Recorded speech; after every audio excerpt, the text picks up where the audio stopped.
This is the USCHO Spotlight, a weekly podcast from U.S. College Hockey Online at uscho.com, featuring conversations with college hockey coaches and players and journalists who cover the sport. Well, welcome to the Friday edition of USCHO Spotlight, live from Boston at the Frozen Four. We're live at West and Johnny's, just a short walk from TD Garden. I'm Ed Trefsker alongside Derek Schooley and Jim Connolly, and we're going to just chat a little bit about the great hockey we saw last night in the semifinal round with Denver and Minnesota State advancing to the Frozen Four championship tomorrow. Well, why don't we start out with the early game with Michigan and Denver. I'm just going to toss out a statement and let you guys run. We'll get this conversation going. I thought Denver executed very close to a flawless game. They did one of the best. They had one of the best games this season. And Michigan, the star players, kind of disappointed.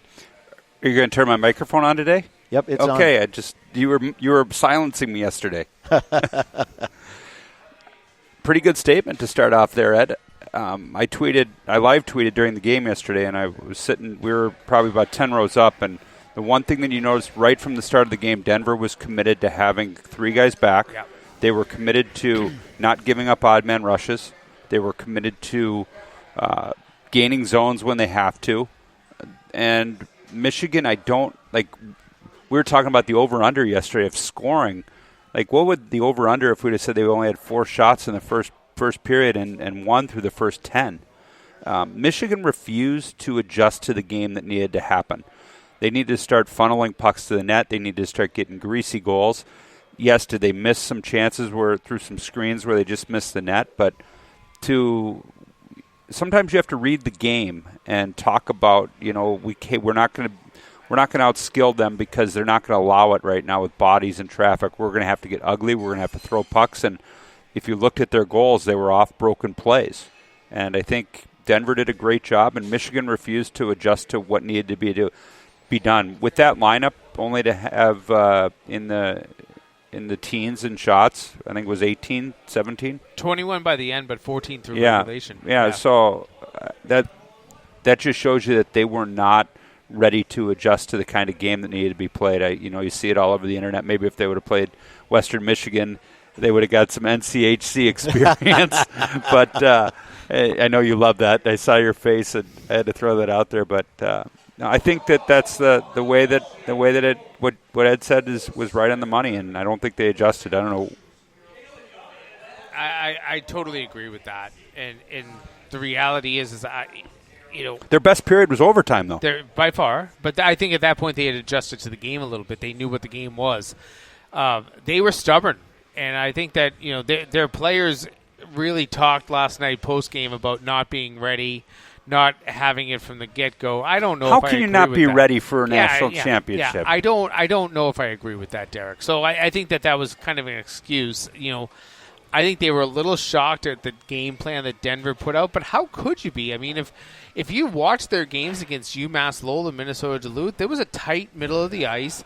The layers in the defensive zone were incredible. The interior defense, when Michigan was trying to get anything going, you couldn't get through them. The shots weren't getting there, and there weren't a ton of blocks in that first period. That actually shows how great of a first period I thought Denver played. They didn't give up chances.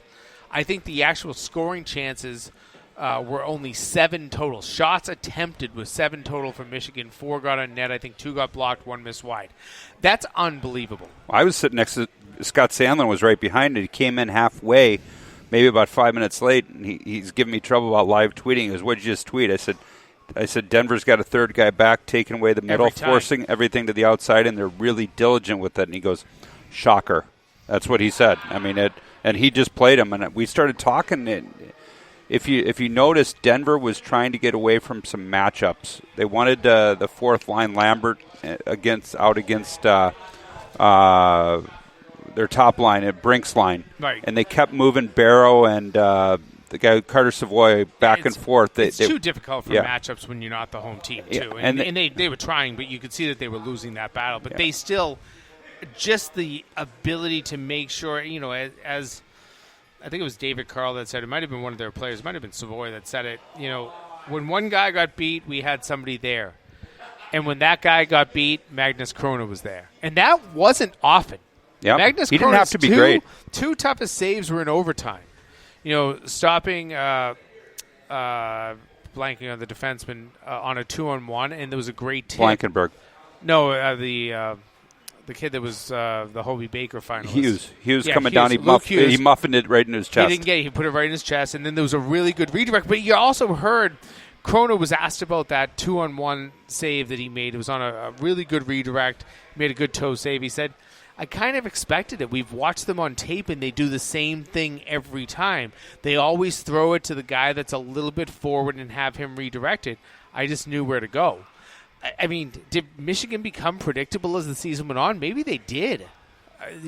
As much talent is on that team. And let's also not leave out the fact that there was only one team yesterday that was penalized, and it was Michigan. So, thus, the Michigan power play never got on the ice. Denver didn't take a penalty the entire game. So, when you're taking that power play off of the ice or keeping it off of the ice, that's devastating for a team that depends on their power play. But with that, I think I kept tweeting. I kept waiting for a penalty to put Michigan's power play out there. I kept tweeting the ref's got marbles in his pocket. He did, because Michigan could probably have 2 or 3 more that they let go because of Denver not taking a penalty. Now I think Denver probably could have had one. I had one marked, but it probably could have been. And I thought one of the calls on Michigan was a little soft. So I think it probably could end up 3-1, 4-1 power plays. That shows you how well Denver played. Yeah, no, I thought the officiating both games was fine. Do we want to go down that? Ed's always hard on officiating. No, I mean, yeah, I'll agree with you. I thought maybe there were a couple things here and there, but nothing that I would argue with, and it wasn't. No, and there wasn't a lot of play that would even cry out to say somebody needs to call something.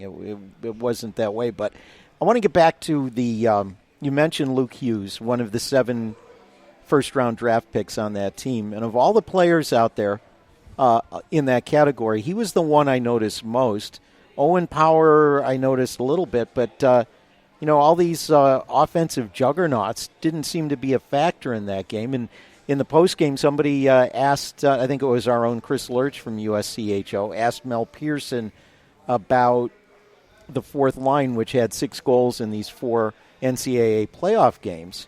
And they were going to the net, and they scored last night. And Mel said, I wish some of our other players had played like that. And we saw so much of that. Saw that in the other games in this postseason too, where it would be a little bit too much razzle dazzle, not enough getting to the net and getting shots in there, and so it seemed like they were almost a non-factor, those top players last night. And I thought, Derek, right off the top, you kind of made a point indirectly.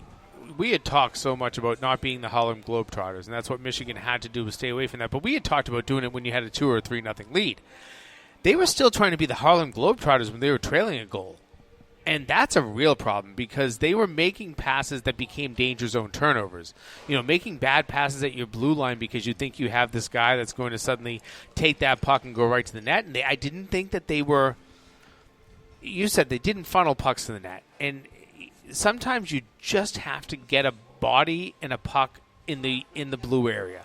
And they didn't do that well last night. You look at where their shots came from.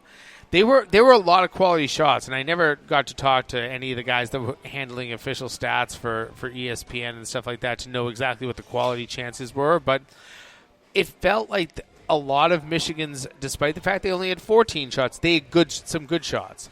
Very good opportunities. Missed the net a lot, too. Missed the net down low often, too many times.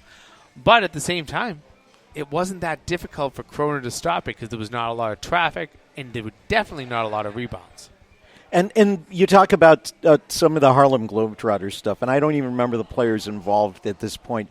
But, plays like somebody's going to the net and throws it to somebody else who drops it back into the slot. It's that drop pass every time. Yeah, you're a coach, Schools. I mean, doesn't that frustrate you? Seeing a guy maybe pass up what wouldn't be a scoring shot, but might be a generating of a rebound type of shot. POP, pass off the pads. Yeah, right. Just to throw it back into the slot, and then that was what I thought Denver did well. They took away the passing lane on some of those drop passes, and next thing you know, the puck's going the other way. Well, they really wanted to go wide on their entries.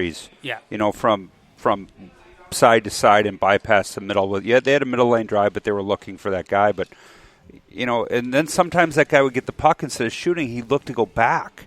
And you talk about drop passes, and I think I said that on the, with Todd on the USCHO tweets going into overtime. No shot is a bad shot. No. And I think they needed to take that approach earlier in the game, that maybe even going in the third period. No shot's a bad shot, and let's just keep throwing pucks at the net, and let's see a rebound, and let's see some traffic, and let's get after it around the net, and we've got to find a different way to win. And I mean, yeah, we're ragging on Michigan a little bit right now with not doing it, but God, you got to give Denver credit. Oh. They executed.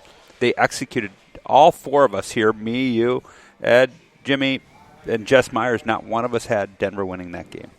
I didn't see it, and that's a mistake. And maybe it goes back to what we've said a few times on this podcast throughout the year. We don't watch Denver. We didn't respect them. Yeah, we respected them, but we didn't love them because we didn't see them play. Right. We don't see enough of them, and that's a fault of my own. I feel like the last few years I watched more of their games. I think there were more that came in through my cable system that I got to see. This year didn't see a lot of them. We didn't hear it. You go on Twitter, and Starman's been preaching it from the top of the mountain. He has. He had his NCHA mark jacket on and everything, preaching it. Well, and the thing with Denver, and you think back to Wednesday's press conferences, David Carl and a couple of players talked, they were joking about it being a 9-8 game. And Carl and a couple of players talked about how they can play one of those running gun games, but they also can play a defensive game. And Carl said afterwards that it was perhaps the most disciplined he's seen his team play all season. That's a big part. And we talked about that yesterday and maybe even back on Wednesday when we were talking about these games. If you gave Michigan the chances to put that power play on the ice, they were going to score. They'd find ways. But the fact that there were no chances, zero. Amazingly, the fact that Denver did not take one single penalty, and maybe we thought maybe in overtime there could have been one. We thought about one maybe in the third period too. But the fact that they didn't take a penalty is something you have to respect. That is difficult to do with the emotions. Let's go back to was it UMass and who are they playing? St. Cloud back in Buffalo, where you had three 5-minute majors. And then, it was terrible. The review, the Trevino hit. Then the Trevino hit that was with Denver. Oh, that was Denver as well, yeah. Because there was some question there whether David Carl should have challenged. Yes. Because Derek, you were on the committee, and I know you had to get up extra early on that. Friday to suspend Bobby Trevino. Well, 8 o'clock on a Friday is early when the games go till 1 a.m. Mike Corbett had to be the one. Mike ended up being my assistant. He was at Huntsville. He had to go deliver the news to Greg Carville. I know that Trevino was suspended, and it was actually going through that. It's funny. That was a really easy decision to suspend him. It wasn't like it was a challenge. It was very easy to, and it should have been a 5-minute major. Well, it was tough that the referees missed it. Yeah, I guess was the most difficult thing. But there was none of that though. They had nothing. There was emotions. There was no physical play yesterday. There wasn't. I don't know if I agree with that. I thought that there was game. some good hitting in both games at times. Second game more for sure. I thought that Minnesota State, and we're going to get to that second game more, but I thought Minnesota State really did play a nice, heavy, physical style. But to have only 3 penalties called all day yesterday, all of them on Michigan. No hitter by the Atlantic hockey officials. We did no problem with that. I mentioned that after I talked to you. I mentioned that to Ryan Sweeney last night. He liked that line. Yeah, they threw a no hitter. And as Dave Fisher said, first time since March 18th of 1950, the only other no penalty game It was a third-place game between BC and Michigan. It's the only other time. Which probably had so much emotion. We've got more emotion on this table right now Right. than a third-place game in the national championship after you've I been believe eliminated. Jerry York was on that team, too. He was coaching Easy. against Jack Parker. That would be Red Berenson. I still have the photo on my phone from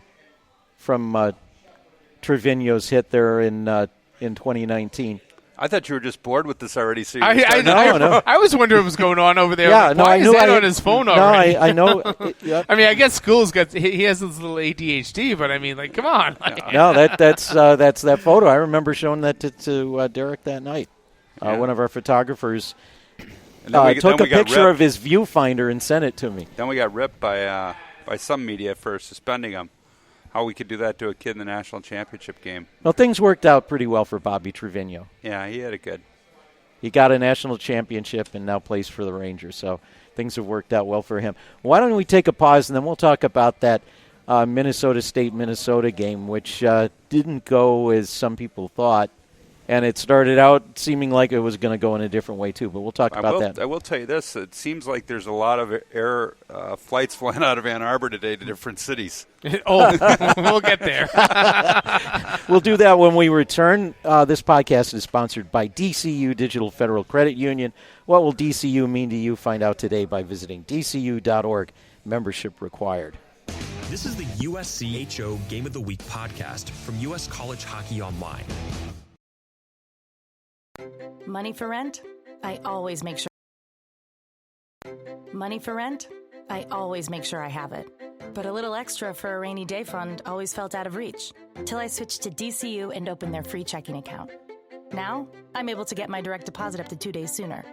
And I even get reimbursed for those expensive ATM fees. All those savings add up to more than just money. My checking account from DCU means more sure things. What will DCU mean to you?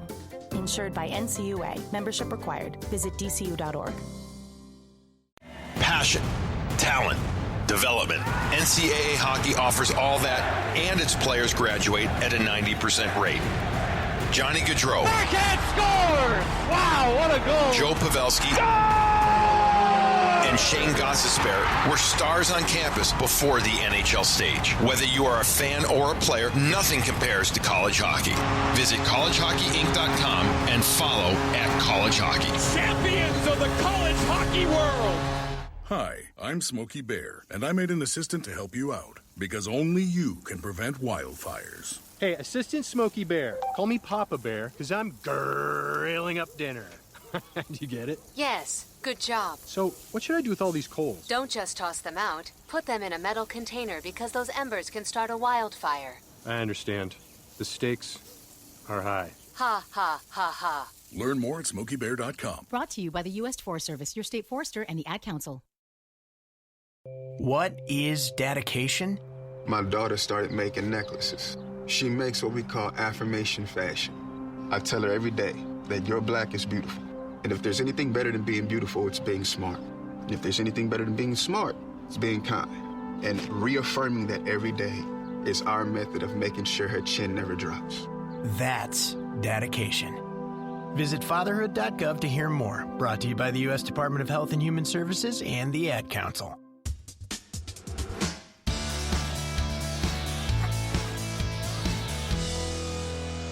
Welcome back to USCHO Spotlight, live from Boston, Friday at the Frozen Four from West End Johnny's, just a couple blocks away from the TD Garden. And actually, we've had a great time at this place all week, including a media reception that was held by everybody's favorite college hockey website. And it's been a great place to host. So, what would DCU do for you? Find out today by visiting dcu.org. Membership is required. Yeah. I told the guy yesterday I'm going to be a member by the time we're done with all these podcasts. Honestly, though, I mean, thanks to John Carone, I got to get his name right. We have Tom Caron here in town on Nesson, but Jordan Carone, NHL player, his uncle is the owner here, John Carone, and we appreciate all He's the West help. End Johnny. He is West End Johnny. He is the Johnny. Also, Fenway Johnny, if you go over to Fenway Johnny's over by Fenway Park. But no, thanks to everything they've done this weekend. They've been great hosts. So let's turn to the late game, Minnesota State and Minnesota. An oopsie early on was a 2-0 that resulted in a score, and that already took one thing off the list of possible post-game stories because that was not going to be a shutout. And because it was on my mental list, I still will not say I jinxed it. But that might have stunned a lesser team. But Minnesota State, as they talked afterwards, said they were going to stick with their game plan, and they ended up with a 5-1 victory, an empty net late. And Derek, you pointed out as you were live tweeting it what that tough neutral zone play of Minnesota State did for them in wearing out Minnesota and turning around a lot of offensive chances. But if you look at both teams, Denver was so good in the neutral zone, and I don't think Denver plays like that all the time. You got the two top in the game tomorrow. You've got the two top scoring teams in the nation, and everybody thinks of Minnesota State as this defensive juggernaut, but their offense starts from the neutral zone, and they were so good with their second wave of holding the red line, and when they did force a dump, they got back and they made easy outs or they gained zones. They played like a team that's been there. And we talked about, and I said that the reason I picked them was because I just felt it was their time. And I don't believe in fate or anything like that, but I just felt that they would have everything that was – they've been through everything the last couple of years. Providence, losing to Providence, last year losing. I just felt that their experience on that stage – they looked the most composed of any team, even Denver. They looked like more on a mission.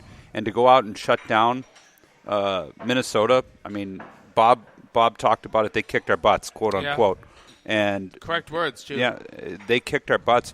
But I asked Todd Maluski, who covers the Big Ten, I said, who's their best player today?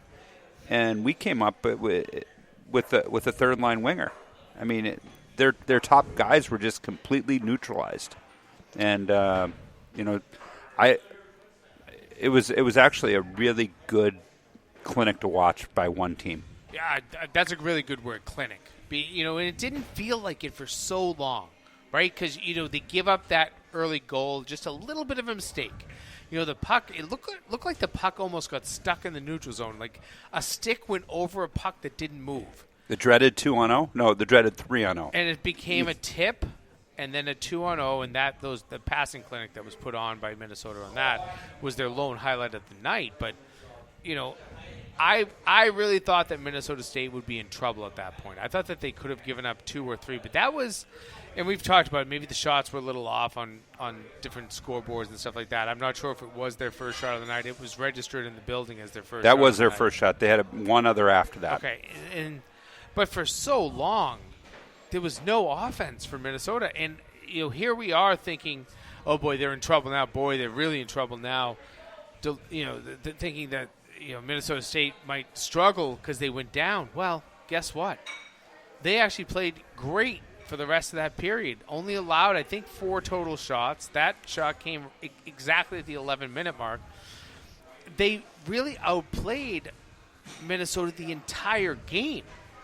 It's just like the formula that Denver drove up.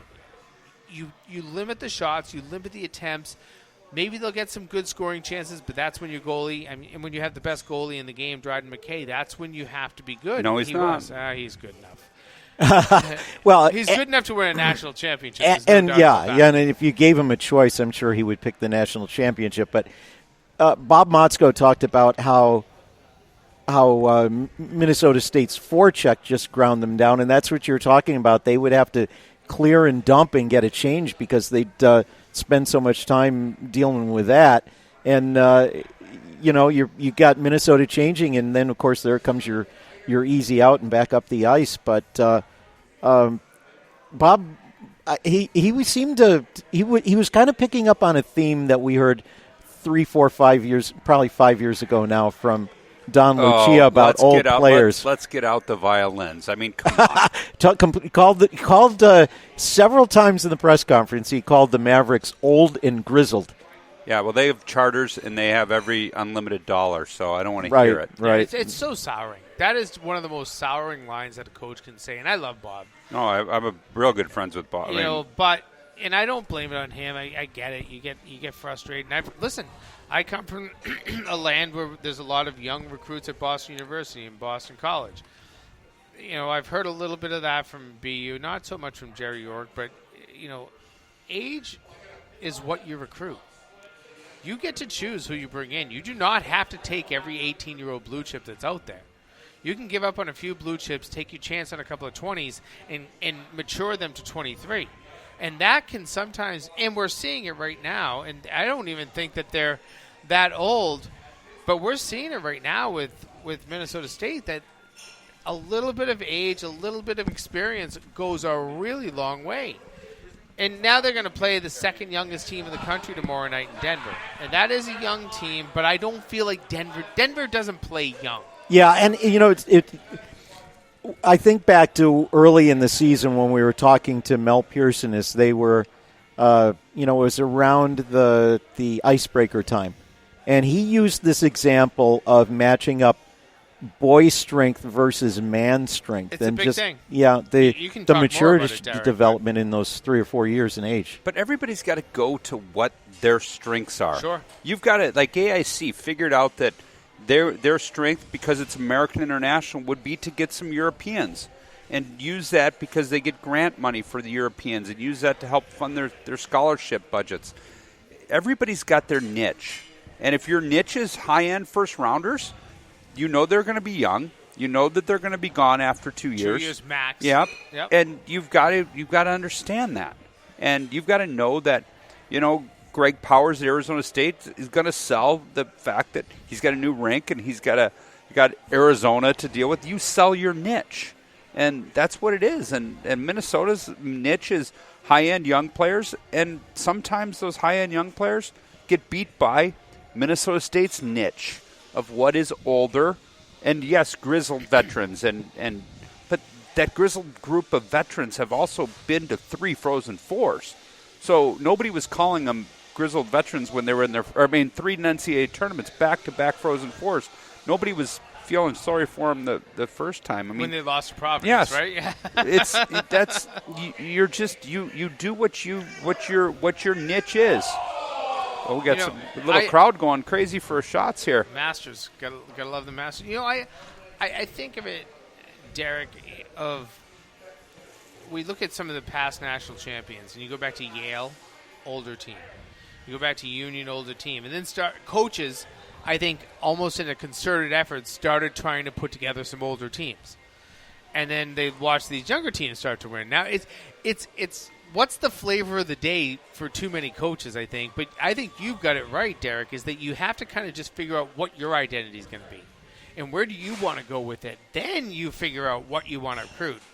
And the transfer portal is changing everything because, I know Boston College was the youngest team in the country, but I think they got almost a full year older by bringing in four 50-year transfers this year. Well, and you know what, I'm talking to some of the players and watching. I've seen Minnesota State now 3 games in a row because I was in Albany. There's a sense of character and personality and teamwork, and I have to think some of it's a reflection, or a lot of it's a reflection of Mike Hastings. They've bought into his system, they've bought into him as a coach, and they've bought into each other as a team, and that's very much like Denver playing as a team. They were outstanding as a team. They may not have been the 2 most talented teams in the tournament, but they matter, though. But they were the best 2 teams on Thursday. They played as teams and won. But I'm really very. I mean, I don't want to pick either team, on who I think is my favorite bunch or whatever like that. But talking to Mike Hastings over the past few years and watching what this program is doing and watching how they're playing, you can't help but kind of fall in love with that team. I had a writer come up to me after Hasty finished his presser today, and he said, how do you not go and play for him? If he offers you, do you say no to him? He's charismatic. There's something about the way he says things and the way he approaches the game, and then you watch his team perform. And I know I have a coach right next to me that's trying to recruit players all the time, and I'm not trying to knock the process, Derek, but sometimes you get some certain coaches that the charisma is just so pronounced, and it is with Mike Hastings. Like, he felt like he was passionately even selling every one of us in the audience today on why Minnesota State was great without trying to sell. Yeah. He just has something about him, and it's respectable. He talked about the story of, how he got Scotty Sandelin's son in there. Ryan, yeah. Excuse me. And he said, I called up Scotty. I said, listen, is he going to Duluth? He said, no, I think he wants to do his own thing. He's like, okay, can I call Wendy? That's Scott's wife. He didn't want to deal with Scotty. He wanted to deal with the mother. That was the deal for him. The mother was, and he said that sometimes when you're recruiting, go with the moms. They're the ones that have the passionate decision to make. Well, it also depends if it's a hockey decision, then you sometimes deal with the dad. But if it's a school decision, then you talk to the mom, because sometimes the mom, and you got to find out who the decision makers are. Obviously, Scott wasn't the decision maker, or his kid would have played for him. So, no, you know what? Going back to Minnesota State. I think we've shortchanged them a little bit of how surgeon-like performance that was. That wasn't an eighth grader dissecting a frog. That was a brain top surgeon. Yeah, that was a top surgeon-like performance. Yeah, and scalpel in hand. I don't know whether to say about it, because you can go on and on about what they did, and they overskated a puck and gave up a 2-on-0. Okay, that was their massive mistake, and then there were, like, I didn't think Dryden McKay had to be really sharp, because I think at times there were some pucks bouncing around the crease that he was stabbing at. One went through him and out the other side. But when you're limiting a team like Minnesota to pucks to the outside, they had nine attempts in the first period. Nine attempts, not shots. Right, correct. So, I mean, it was everybody on the outside. I mean, I joked that anybody could be an All-American playing in front of that D last night. You could have put any goalie out there. Again, it's very similar to Denver. The interior defense in front of the net, a lot of block shots, a lot of block passes. The passing lane was very hard to find. And then again, you take out – it's amazing when you take special teams out of a playoff game, how the game changes. And we basically took special teams out last night. No penalties except for the 3 on Michigan that, unfortunately for Denver, they didn't do anything with. They weren't able to at any point really – it wasn't that their power play wasn't good. It didn't look like it was in sync.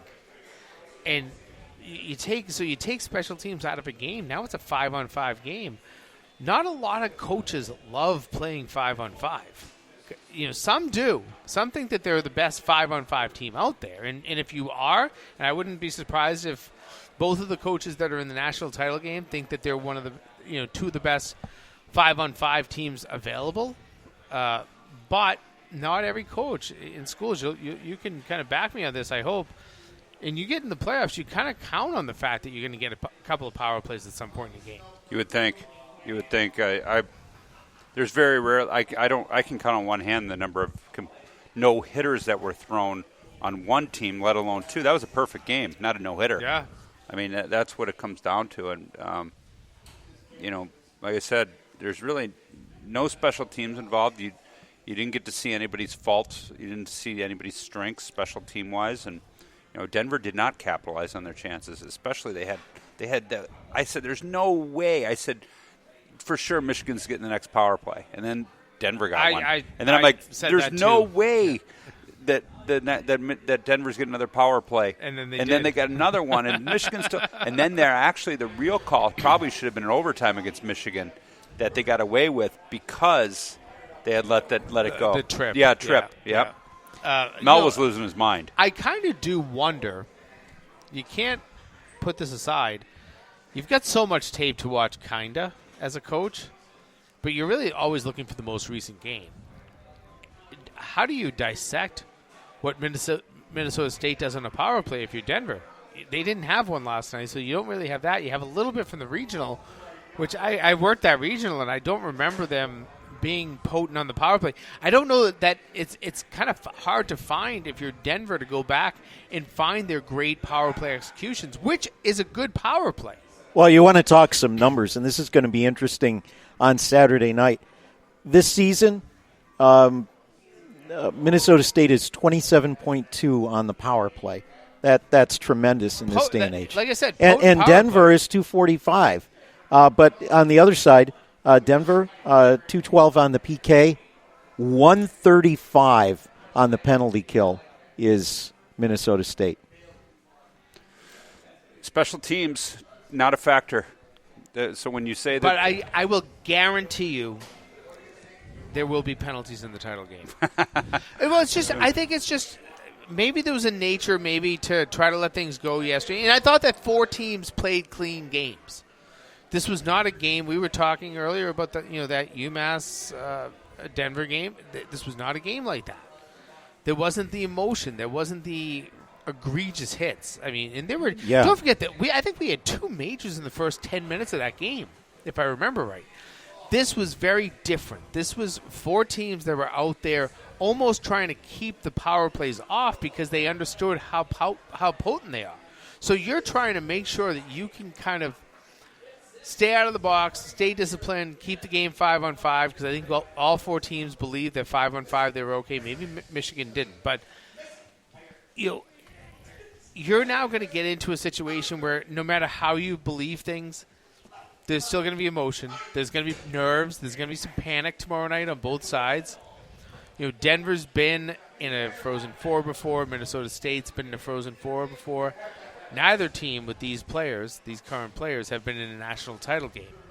So now you're going to be in a situation where you're going to be a little bit more nervous. A stick's going to go out. A hole's going to – you're seeing somebody pass by you, some speed on both sides. You're going to grab. You're going to get calls. So now tomorrow night, how much can special teams matter? Well, we'll see. I'm hoping there are not a whole lot of penalties, but certainly those are situations there would be.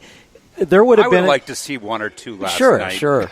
There could have been one on that 2-on-0 for Minnesota if Minnesota State had been close enough. You think they would have taken somebody down? Oh, they would have, but they weren't even close. They couldn't. Yeah. I mean, Minnesota was at the top of the the high slot before Minnesota State could cross the blue line on that one.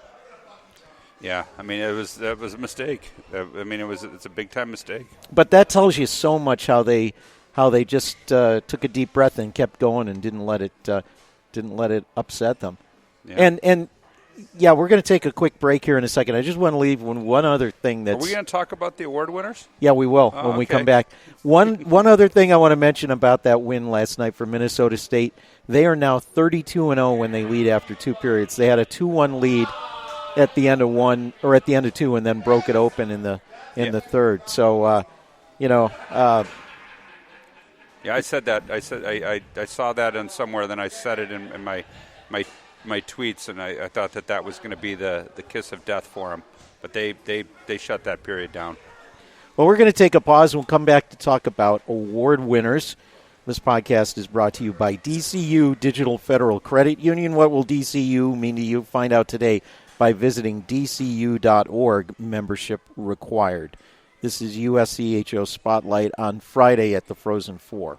This is the USCHO Game of the Week podcast from US College Hockey Online.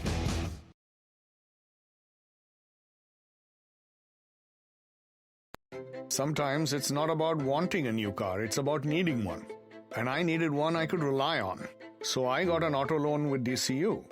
They offer the same low rates on both new and used cars, and I was able to borrow a little extra to make a used car as good as new.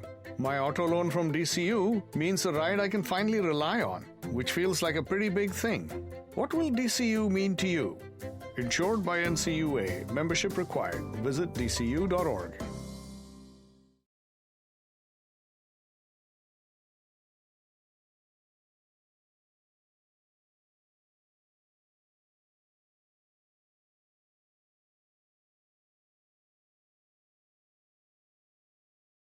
Passion, talent, development.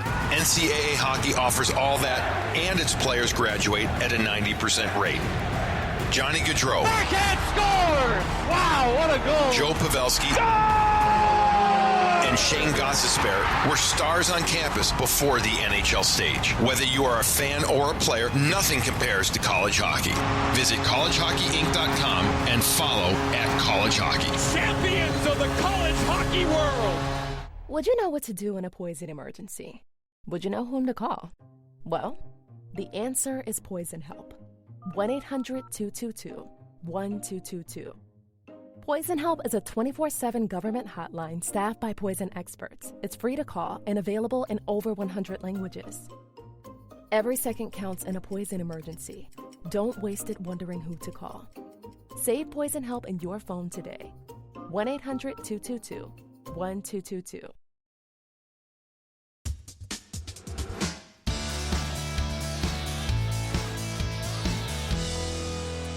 We're back at West End Johnny's in Boston, USCHO Spotlight live from the Frozen Four on Thursday. I'm Ed Trefsker alongside Derek Schooley and Jim Connolly. Well, let's talk about awards. They are being handed out right now. Was I Coach of the Year, undefeated? Yeah, you're the only undefeated coach all season. Hey, the money that I got paid per win is something I don't think anybody will ever top. That's true. that you divide by zero. That's yeah. But and I predict you will repeat next year. Repeat undefeated and Coach of the Year. There you go. Well, congratulations to Mike Hastings for a Coach of the Year. There's a lot of good candidates out there, but he was outstanding. So before we get in, we have not mentioned that yet on this broadcast, and he was an outstanding. All the Spencer Penrose finalists, it's all the league coaches of the year, and then the final four coaches. Congratulations to Mike on, I think it's his third, maybe even third in a row, quite honestly. Well, I know it's at least two in a row. Yeah. So, but one of them that's been speculated about is the Mike Richter Award, and it's Devin Levi from Northeastern who gets that award.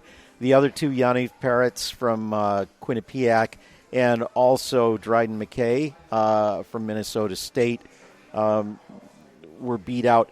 952 save percentage, 154 goals against, and second in the country with 10 shutouts, tied with McKay. So did they make the right choice? I asked Mike Richter yesterday who was going to win, and he wouldn't tell me. I said, and what is it like to have an award named after you? He said, it's pretty cool. Yeah. He got really in-depth with me. He was sitting in front of me. He was like, it's really cool. Then he's like, what's it like to start a program again? I go, it's really cool. So I threw back right at him. Well, and for Mike Richter, I thought it was John Van Beesbrook. No. The funny thing for Mike Richter is, as good a goaltender as he was at Wisconsin, these guys are putting up numbers that he couldn't dream of.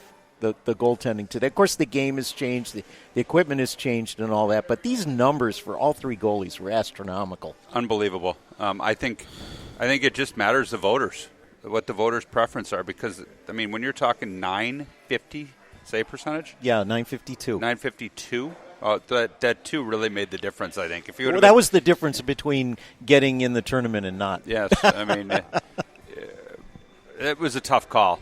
Obviously the Hobie thought that the Hobie Baker group that voted thought it was Dryden McKay, and that shows you how difficult of a choice it is because but it's so also close. Timing too, schools, and I think that this has frustrated people almost since the day that the Richter Award was announced. If anybody remembers, 2014 was the first year of the Richter Award.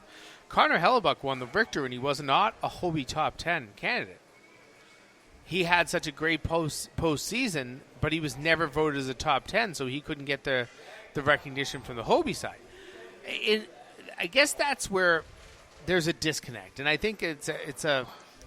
Well, why don't all they get together and have the same time frame? They hate each other. Nobody likes each other in this world of awards, and that is the most frustrating thing to me as a journalist, as a voter. I vote on both the Richter and the Hobie. The Richter vote was taken, I believe it was after the league tournaments. The Hobie Baker vote was taken after the regional tournaments. So you're going to get some different, voting. Honest to God, I can't understand why we can't take a vote right before the Frozen Four. We do have the week and a half in between. There's a week and a half in between. That's when the Hobie is now done. It just, and I think that Joe Britannia, who runs the Richter Award, will tell you, well, so we can get his trophy made for him. Come on, folks. Like, let's do better. You don't have to. Like, you can give have a blank trophy and then fill it in later. Like, it's never sensible the way all of these folks work. Well, and they all work in bubbles. Let's ask Joe this tomorrow. Oh, let's at about 6:15. Oh, wait, whoa. Now, all of a sudden, you're going to go off on Joe, and then you won't ask him the question tomorrow? I didn't say it was Joe's fault. I'm just saying that the reality is that these committees work in such bubbles, and the Hobie people don't talk to the Richter. The Richter people don't talk to All-America. The All-Americans don't talk to the and the Hobie people only talk on a conference call at the end. Hey, I had 2 Hobie Baker Final 10s forwards. They weren't All-Americans. How is that? I mean, it's crazy how it all works. Yeah, and speaking of All-Americans, we do have the teams here. Wait, I want Jimmy's opinion. Right decision on Devin Levi? Yes or no? He was my he was my vote for the Richter Award. But he wasn't your vote for the Hobie? A week later, he was not my vote for the Hobie. My vote for the Hobie was Dryden McKay. My Devin God, Levi was second. You are a waffling son of a gun. I got to watch Dryden McKay play 2 incredible games in between that time, and I had seen him play a number of times through the year, but I decided after watching that regional that he meant more to his team than maybe Levi did. And Levi meant a lot, a ton. That Northeastern team is bad without him. Jimmy lives in 2 different bubbles and doesn't talk to himself. That's true. No, but and he hates himself, too. But having a week, I think voting after the regionals is the right thing because 1 goalie was successful in the regionals and 2 weren't. I think that's a big part of it, too. To me, I think that mattered. I don't want to make any annual year-long award about what happened in 2 games in a city that, didn't matter where you were playing. They were regional cities. But at the same time, the Frozen Four is so big. And to get there means something. That's why USCHO votes on its all USCHO teams after all the games are played. Anyway. That's true. All-Americans. First team East, Devin Levi. First team goalie. Defensemen, Zach Metza from Quinnipiac and Scott Morrow from UMass. And the freshman. Freshman. All-America. And then at forward, Nick Abruzzese from Harvard, Aiden McDonough from Northeastern, and Bobby Trevino from UMass. I can't argue with any of those. Those are 6 really good picks. First team West in net, Dryden McKay, Ronnie Attard, and Jake Sanderson at defense. The only issue I have with that is lack of games that Jake Sanderson played, but he was highly picked on WCHA or the NCHC awards. But no, it's the right choice. Yeah. And then 3 players who could have been in the Hobie, and only 2 of whom were Matty Beniers, Bobby Brink, and Minnesota State's Nathan Smith. Yeah, I mean, I have no problem with that either at all. I mean, you're talking about 3 really high-end forwards right there. Second team East, Yannick Peretz at Quinnipiac in net, Jordan Harris and from Northeastern, and Henry Thrun from Harvard, the defenseman. Forwards, Colin Bielik from Army West Point, Jack McBain from Boston College, and you're going to have to help me on Tverberg from V pronounces W at UConn. That's second team East. I'm impressed by how much Harvard gets on there. When you really all is said and done, this is a team that lost a lot of players and had to play after not playing the season before. I mean, you're talking about putting 2 All-Americans up there. That's pretty impressive. So how was Billick this year? He was really good 2 years ago. How was he this year? I think he was good again this year. Yeah, I didn't see him last season. Yeah, there were a lot of Atlantic hockey guys last year. Yeah, I mean, between goaltending and Colin, Army's not where it was without those 2 guys. That's fair. Second team West. Here's the odd man out on the top 3 among goalies. Ryan Fanti from Duluth, defensemen, both from University of Michigan, the freshman Luke Hughes and the sophomore Owen Power. Wow, no surprise there. But to imagine that they're second team, and they are two of the best defensemen in the country, so that just shows how deep that the West was. And then Ethan Frank, Brian Hallinan. Ethan Frank from WMU, Michigan Tech's Brian Hallinan, and Ben Myers from Duluth, from Minnesota, the 3 forwards. You know what? Ben Myers is second team. He might win the Hobie. I wasn't. I didn't argue with the first team all West until Ben Myers. Ben Myers wasn't there, right? And now, but is it alphabetical order, or is that how they were voted in? Because he's sixth. If it's. I think it's alphabetical okay. in each at that one. point, but still, I mean, he's fourth at least in the fourth West. At least. Third at least. Yeah, third in the West. No, he'd be fourth. He's a second team, so he's the fourth forward in the West. No, better than fourth. What? No better than fourth. Oh, that was fourth. Yeah, you're right. No better than fourth. Correct. Yeah, correct. And overall, he's a seventh best forward in college hockey. And I think that we're now about 40 minutes away from when they're going to actually announce the Hobie Baker. I hope they announce it before the TV show ends, because that's been a problem too. But I'll leave it there. I don't want to get myself in trouble. Get in trouble. Who cares? Everybody involved with the Hobie Baker committee is at the award ceremony anyway. We're the highest ranked podcast in all of college hockey right now, from what everybody tells me. That's correct. The more people, the people that listen to this, they've come up and said, I listen to your show every week. It's like, wow, that's pretty cool. And a lot of, not to toot our own horn, although my grandmother said if you don't blow your own horn, who will? But I thought you were going to go somewhere else. No. but the people we talk to, coaches and commissioners. I mean, we know one commissioner listens intently and picks up the phone immediately, but that's very gratifying to have people listen and be interested. And we've done interviews. I mean, I remember earlier this year when we talked to Brad Berry, he said, I listen to you guys all the time, and he's talking about stuff. And then my favorite one of the whole thing is with Mike Hastings, when we talked about how important the 2 Arizona State games with Minnesota State were to Arizona State. And he's like, I didn't realize that until I heard you talk about it. And he told the guys, hey, this is their Frozen Four. This is their Super Bowl this weekend. You know what? You guys are going to have the pressure. You got me for another year, but what are you going to find another coach after that, or can I still be on it? That would be a really big. Yeah, we'll look at contract rights. Yeah, we'll talk to your agent after that all happens. Yeah, I mean, this will be the pressure for you either to replace me or retain me.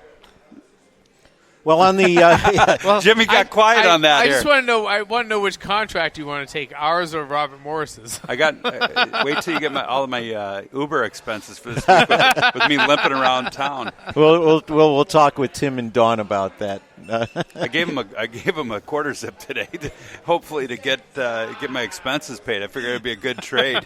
Yeah, he was pretty excited about that. He came down right after you dropped that off, and I told him he left. He was very excited. Yeah. Tim cleaned up very well for the humanitarian award too. All in a suit and everything. Yesterday wore double jerseys. And we're talking about Tim, the owner of USCHO. He had Minnesota, Denver for the first the game. early game, and then he had Minnesota on the late game. And his wife had the Minnesota State jersey on for both games, so they had 3 of the 4 teams covered. Oh, interesting! Yeah. Wow. I don't know if she changed, but he had one under the other. So and he was sitting with DCU membership. Required. That's true. During the whole game. By the way, the humanitarian award recipient is Union's Josh Kosak. Last year, he was the Derek Hines Unsung Hero Award winner. He was the Student Athlete of the Year in ECAC hockey, and he was a humanitarian award recipient or nominee finalist last year. We're going to talk to Josh tomorrow during our live broadcast, which runs 4 to 6. Got to talk to him a little. 6-ish. I changed it, yeah. 6-ish. Got a chance to talk with him today. He not only had to do this as a student athlete, but also had to be a student athlete through a canceled year at Union, and then this year with Rick Bennett's departure, had to be a captain on a team that had to work through some of that stuff. But interesting guy. You got to talk to him earlier, Jim. I did, Ed, and you know what? He really impressed me. And I don't know that I've ever met a hockey humanitarian award winner that has not impressed me. Oh, they're all impressive individuals. But even the ones who are in the group, the first nominees, and then the finalists, even the first nominee group, those are outstanding. J.P. McCursey, came back in college hockey after getting hit and nearly killed by a car, and then found ways to just try to make things better for people out there because he had been through so much. I mean, that goes way back. But I look at Josh, and he always says he did not get into college athletics thinking that he was going to be somebody that was going to be charitable and starting foundations and stuff like that. And he said he wanted to be the guy who put up a lot of goals, and then he realized, boy, each level you go up, it gets a lot harder. But he was, pretty good hockey player though. He too. was a great hockey player. Is a great hockey player. Retired though now. Yep. He mentioned to me that it kind of all just started in a tunnel at Dartmouth's Thompson Arena. He liked to be the first guy out in the ice and saw a young kid with Down syndrome, and he said hi to him, and that was such an impact moment for that kid that his mother wrote a note to the university president, and he said, if I can have that impact for 1 minute of my life, I can do a lot more if I put effort into it. And boy, did he ever. And he's raised tens of thousands of dollars for the people of the young children of Schenectady, New York, that need help, have needed it during this pandemic especially, and he raised money to get iPads and Chromebooks and all that stuff for these kids to use while they were remote schooling. He was so impressive, and he just doesn't want it to end. That's I think one of the most impressive things when he's leaving. He's going to leave the city. He's from Canada. He has a job. He's got a job in Los Angeles. So he's not going to be in Schenectady. Right, he's not going to be in Schenectady. He's working for a real estate company in Los Angeles, majoring in economics at Union College. Such a smart kid, too. Yeah. I'll tell you, though, one of the most gratifying things as a coach you get is when you get a letter like that. I mean, it almost, when you get that, it makes you feel like you're doing it right. When you get a letter like that. It has to stop your day. Yeah, it does. And it almost, like, read it and you're like, wow.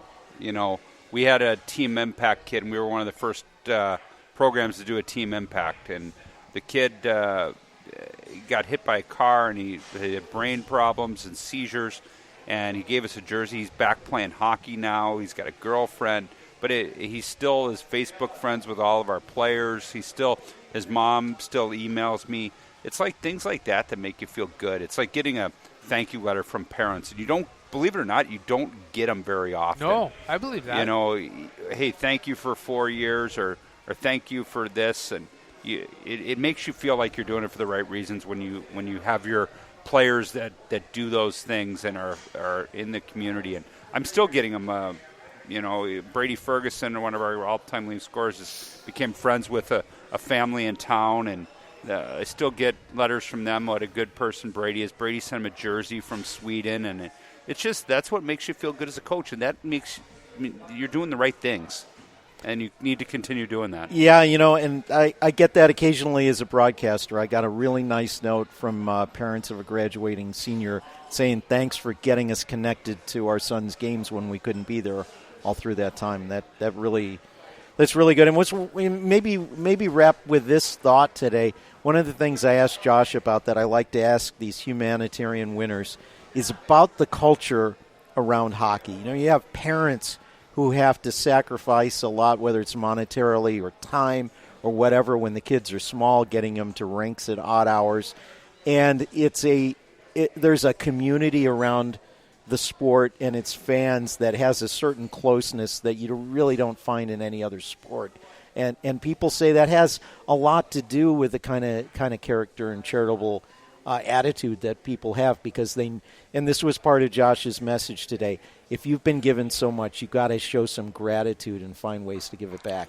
I 100% wholly agree with that. And, I went through 4 years of college, not as a student athlete, but as a student worker for a hockey team. And I wish I did more. Now that I look back on it, maybe I wouldn't have had the same impact, but I had access to a lot of people and things and tickets and whatever you have that kind of access to. You wish you did more. I mean, we did some wonderful things with Special Olympics through one of the coaches at the time, Tim Whitehead. But, you kind of look back and you regret it sometimes when you don't do it in your college days. And I don't know what you did, Derek, if anything, but I just think of there's so much. It's so easy to impact people so forcefully. Well, you don't realize it. No, and you know what? Especially when you're 18 to 21 years old. We did a youth hockey program with a local organization, and we'd have our kids go on the ice with them. And our kids, they want to do charity work and they want to do it, but then when it's 7 p.m. on a Tuesday night and they've got homework and they've got stuff they want to do, but then they end up doing it, and they feel so good about it, but it impacts the kids. And they say they want to be Colonials. And I've had 2 kids that have actually, when they were really young, be on the ice with our players that ended up being Colonials. Wow. And they remember that. And I got one that's going to come in 2 years, and they remember those things. And hey, this kid, one of your Colonials, talked to me. Way back one in 2007, he talked to me and made me want to be a Colonial, and here I am. So simple. Yep. Well, we're going to talk with Josh Kozak tomorrow, but also our guests will include USA Hockey's Dave Fisher. He's the guy who moderates all the press conferences, and he's in charge of PR for USA Hockey, a longtime veteran of this Frozen Four. We're going to have a commissioner in Bob DiGregorio from Atlantic Hockey. This is an all-star lineup. It is. Mike Sneap from College Hockey Inc. Former Hockey East Commissioner Joe Bertagna will be here. But I think the highlight, and he's a late addition, we're going to have the legendary Red Berenson, former head coach at Michigan, and now kind of a coordinator advisor on things for the Big Ten. And I'm really looking forward to that. I thought there was no bigger get than Don Lucia this week, and we end up with Red Berenson. So. I'm from St. Louis, and I grew up I watched Red Berenson play when I was 10 years old. I watched Red Berenson coach the Blues. Mm-hmm. I played. How about this whole scenario? I watched him when I was a kid. I watched him coach. He recruited me to come to Michigan a little bit, but I thought it was the coolest thing ever when Red Berenson talked to me. I played against him in college when I went to Western. I coached against him. I mean, could be Red Berenson's the who's who of college hockey coaches. Yeah, there's no doubt. It could be cool. I tweeted out. I no disrespect to all the other guests. I tweeted out Red Berenson tomorrow at 4:20. They're all tweeting out right now. They're going to be on the same show with Red Berenson. Yeah, that's why we're going to 6-ish. We may go over tomorrow. Well, that's going to wrap things up for today. I think we're over today, though. We are a little bit over today. But we only did an hour, so we made it easy. But we're going to wrap things up, and we'll be back with USCHO Spotlight live on Saturday from the Frozen Four, 4 to 6 p.m. Eastern. We have been sponsored by DCU Digital Federal Credit Union. What will DCU mean to you? Find out today by visiting dcu.org. Membership required. For Derek Schooley, for Jim Conley, I'm Ed Trefsker, and we'll see you tomorrow. This has been the USCHO Spotlight, a production of U.S. College Hockey Online. Visit uscho.com/podcasts to listen or subscribe.